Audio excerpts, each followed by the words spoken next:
El monte Everest, con sus imponentes 8.848 metros, no solo es la montaña más alta del mundo, sino también uno de los mayores desafíos de la humanidad. Escalar esta cumbre representa tanto la máxima expresión del espíritu aventurero como un sombrío recordatorio de la fuerza implacable de la naturaleza. Durante décadas ha sido un imán para quienes buscan probar sus límites, pero esta montaña no perdona los errores ni las debilidades. Desde los primeros intentos en los años 20, más de 300 escaladores han encontrado su fin en sus traicioneras laderas. Para muchos, el Everest es un sueño. Para otros, se convierte en una tumba de hielo. Los cuerpos congelados que yacen dispersos por la montaña son testimonios mudos del sacrificio humano. La combinación de temperaturas extremas, falta de oxígeno y terreno inhóspito hace que la recuperación de estos cuerpos sea prácticamente imposible. Muchos permanecen en el lugar exacto donde cayeron, preservados por el hielo, marcando el camino para los escaladores que siguen sus pasos. Estas figuras congeladas no solo son puntos de referencia, sino también recordatorios aleccionadores del precio que el Everest puede cobrar. En este video exploraremos las historias de 7 escaladores que, aunque pagaron el precio más alto, dejaron un legado imborrable. Sus vidas y sus muertes son narrativas de valentía, ambición y, en algunos casos, decisiones fatales. Estas historias no solo ilustran la grandeza del Everest, sino también su implacabilidad. 1. En mayo de 2006, David Sharp, un escalador británico de 34 años, emprendió su tercer intento de conquistar el Everest desde el lado norte. Su enfoque era minimalista, sin equipo de soporte, con oxígeno limitado y un presupuesto reducido. Aunque su determinación era admirable, esta estrategia lo dejó vulnerable a los innumerables peligros de la montaña. El 15 de mayo, David alcanzó la cumbre, pero en el descenso su fuerza lo abandonó. Exhausto y con oxígeno casi agotado, buscó refugio en una cueva, donde otro escalador caído yacía congelado desde hacía años. Durante horas, David permaneció allí, luchando por su vida mientras el frío extremo y el mal de altura lo debilitaban. Más de 40 escaladores pasaron por su lado ese día, pero la mayoría lo confundió con un cuerpo más en el Everest. Algunos se dieron cuenta de que estaba vivo, pero las condiciones extremas y su propio afán por alcanzar la cumbre les impidieron ofrecer ayuda significativa. David murió en la cueva, víctima de hipotermia y mal de altura. Su muerte provocó un debate ético en la comunidad montañista. ¿Hasta dónde llega la responsabilidad de ayudar a un compañero en apuros cuando hacerlo podría poner en riesgo la propia vida? Aunque su cuerpo fue movido y respetuosamente empujado a un acantilado cercano por Sherpas un año después, la tragedia de David Sharp sigue siendo un recordatorio de la complejidad moral de la escalada en el Everest. 2. Scott Fischer, un experimentado guía de montaña de Seattle y propietario de Mountain Madness, lideraba un grupo en el Everest en mayo de 1996. Alcanzó la cumbre a las 3:40 p.m. el 10 de mayo, pero su estado físico ya mostraba señales de alarma. Según expertos, probablemente sufría edema pulmonar y cerebral de gran altitud, afecciones que deterioran rápidamente la capacidad de un escalador para moverse y pensar con claridad. El descenso fue caótico. Una tormenta violenta azotó las laderas superiores de la montaña y Fischer, exhausto, apenas podía avanzar. Su sherpa, Lobsang, lo ató a una cuerda e intentó guiarlo cuesta abajo. Sin embargo, después de avanzar solo 300 pies, Fischer se desplomó, incapaz de continuar. Fue encontrado más tarde por otros escaladores, pero sus esfuerzos para salvarlo fueron en vano. Scott murió en la tormenta, víctima de hipotermia y agotamiento extremo. El cuerpo de Fischer permanece en la montaña, cerca del balcón, como un testimonio de su dedicación y liderazgo. Su muerte marcó uno de los momentos más oscuros de la fatídica temporada de 1996, en la que varias vidas se perdieron debido a una combinación de decisiones humanas y las fuerzas implacables de la naturaleza. 3. Rob Hall, un reconocido guía de Nueva Zelanda y propietario de Adventure Consultants, lideraba otro grupo en la trágica temporada de 1996. Llegó a la cumbre el 10 de mayo, pero decidió esperar a su cliente, Doug Hansen, que ascendía lentamente. A pesar de las advertencias de sus sherpas y del deterioro del clima, Hall permaneció con Hansen, priorizando su seguridad sobre la suya. Cuando finalmente comenzaron el descenso, Hansen se desplomó, exhausto y sin oxígeno suplementario. Hall intentó ayudarlo, pero la tormenta los atrapó en la cumbre sur. Durante la noche, Hall pidió ayuda por radio, pero las condiciones eran demasiado peligrosas para enviar un equipo de rescate. A la mañana siguiente, Hall realizó una última llamada desgarradora a su esposa, Jane, desde la montaña. Rob Hall murió solo, después de haber hecho todo lo posible por salvar a su cliente. Su cuerpo fue encontrado días después, sentado en la nieve, rodeado de botellas de oxígeno. La historia de Hall se convirtió en un símbolo de sacrificio y liderazgo, pero también en un recordatorio de los riesgos inherentes a la escalada en el Everest. 4.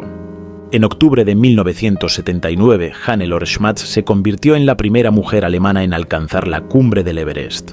Pero su descenso fue una pesadilla. Agotada y sin oxígeno, decidió acampar con su equipo a 8.300 metros, en lugar de continuar hasta un campamento más seguro. Durante la noche sucumbió al frío extremo, sentada contra su mochila. El cuerpo de Hannelore permaneció en la montaña durante años, visible para los escaladores que pasaban. Su cabello ondeaba al viento y su postura erguida era un recordatorio inquietante de la fragilidad humana ante la montaña. Los intentos de recuperar su cuerpo resultaron en más muertes y finalmente los vientos arrastraron sus restos a una zona inaccesible. Estas historias representan solo una fracción de las tragedias que se han desarrollado en las laderas del Everest. Cada uno de estos escaladores tenía sueños, esperanzas y una profunda conexión con la montaña. Pero el Everest, con su belleza inigualable, también es un guardián despiadado que exige el máximo precio por cada error. Ahora continuamos con otras vidas que quedaron marcadas en la montaña, mostrando cómo el Everest no solo es un desafío físico, sino también una prueba de la resistencia emocional y mental. 5. En mayo de 1998, Francis Arsentiev y su esposo Serge intentaron una hazaña ambiciosa: alcanzar la cumbre del Everest sin oxígeno suplementario. Este sueño, que simbolizaba su amor por la aventura, terminaría en tragedia y desolación. El 22 de mayo, después de varios intentos frustrados, finalmente alcanzaron la cumbre, pero lo hicieron peligrosamente tarde en el día. Este retraso resultaría fatal. Durante el descenso, la pareja se separó. Serge llegó al campamento base al día siguiente, solo para darse cuenta de que Francis no había regresado. Decidido a salvarla, tomó oxígeno y suministros médicos y ascendió nuevamente. Esta decisión sellaría su destino. La mañana del 23 de mayo, un equipo de escaladores encontró a Francis a poca distancia de la cumbre. Aunque seguía viva, estaba en un estado crítico, afectada por congelación severa y falta de oxígeno. El equipo intentó ayudarla, pero su condición era demasiado grave y sus propias vidas estaban en peligro. Más tarde ese día, Serge fue visto en su camino hacia Francis, pero esa sería la última vez que alguien lo viera con vida. El 24 de mayo, otro equipo de escaladores encontró a Francis aún viva, pero apenas consciente.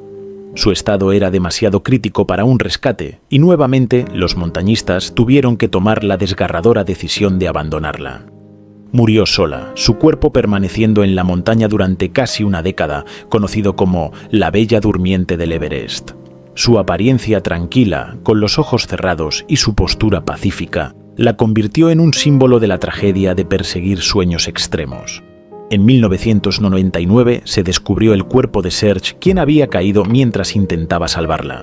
En 2007, Ian Woodall, un escalador que la había encontrado en 1998, regresó para darle un entierro digno, trasladándola a un lugar más discreto en la montaña. La historia de Francis y Serge es un recordatorio desgarrador de los riesgos de la ambición y el amor en condiciones extremas. 6. En junio de 1924, George Mallory y Sandy Irvine se embarcaron en una expedición que aún resuena en la historia del montañismo. Su objetivo: ser los primeros humanos en alcanzar la cumbre del Everest. Mallory, conocido por su famosa frase «porque está allí», y el joven Irvine, con su experiencia técnica en sistemas de oxígeno, formaron un equipo ambicioso. El 8 de junio fueron vistos por última vez desde un punto más bajo, ascendiendo el segundo escalón a solo unos cientos de metros de la cumbre. Luego desaparecieron en la niebla, dejando tras de sí uno de los mayores misterios del montañismo. ¿Llegaron a la cumbre antes de su desaparición? En 1999, una expedición para investigar su destino encontró el cuerpo de George Mallory en la cara norte del Everest, a 8.150 metros de altitud.